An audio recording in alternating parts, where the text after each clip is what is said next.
Audio Jungle.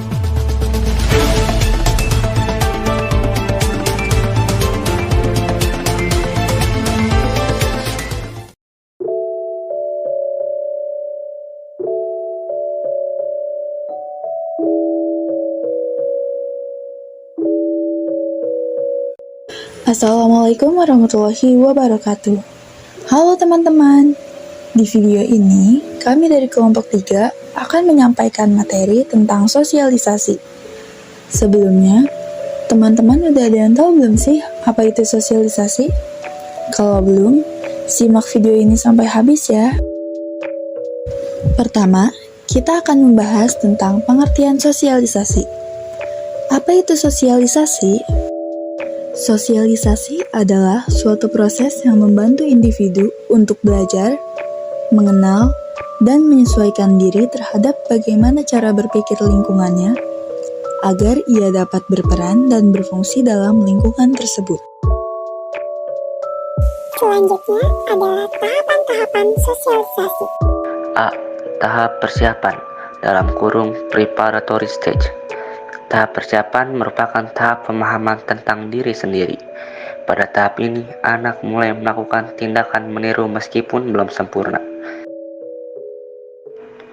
B. Tahap meniru (play stage).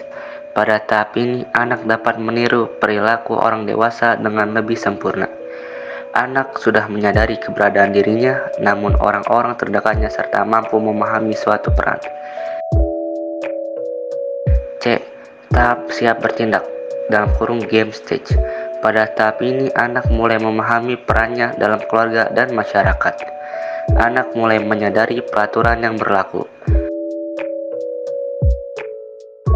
D. Tahap penerimaan norma kolektif (generalized stage).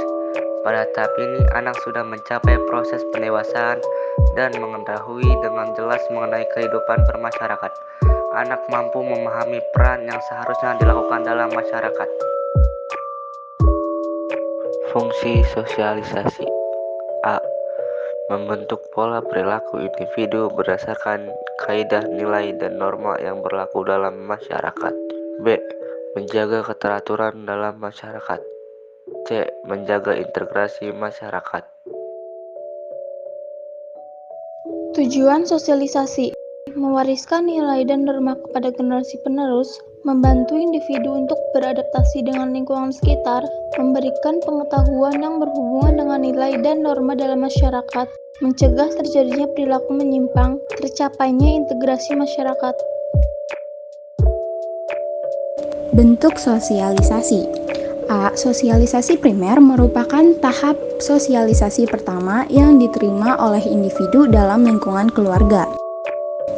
B. Sosialisasi sekunder biasanya terjadi di lingkungan sekolah, lingkungan bermain, lingkungan kerja, dan media massa. C. Sosialisasi represif merupakan bentuk sosialisasi yang bertujuan untuk mencegah terjadinya perilaku menyimpang. Sosialisasi tahap ini berkaitan dengan pemberian hadiah dan hukuman.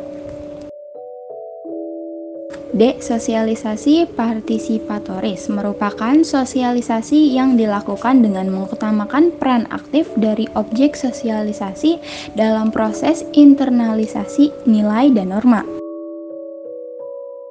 E. Sosialisasi secara formal merupakan bentuk sosialisasi yang dilakukan melalui lembaga-lembaga formal seperti sekolah dan kepolisian. F. Sosialisasi secara non-formal adalah bentuk sosialisasi melalui lembaga non-formal seperti masyarakat dan kelompok bermain. G. Sosialisasi langsung merupakan tahap sosialisasi yang dilakukan secara face-to-face tanpa menggunakan media atau perantara komunikasi. H. Sosialisasi tidak langsung, yaitu sosialisasi dengan menggunakan perantara atau alat komunikasi. Faktor-faktor pembentuk kepribadian. A. Faktor biologis, yaitu faktor pembentuk kepribadian yang diperoleh dari genetik keturunan orang tua.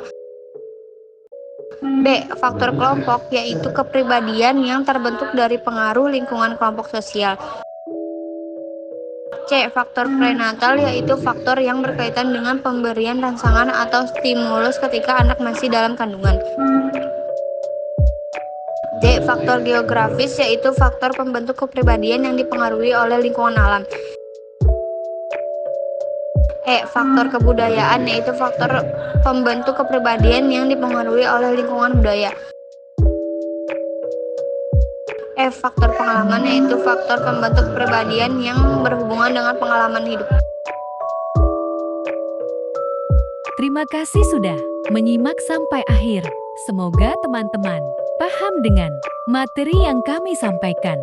Terima kasih dan sampai jumpa kembali.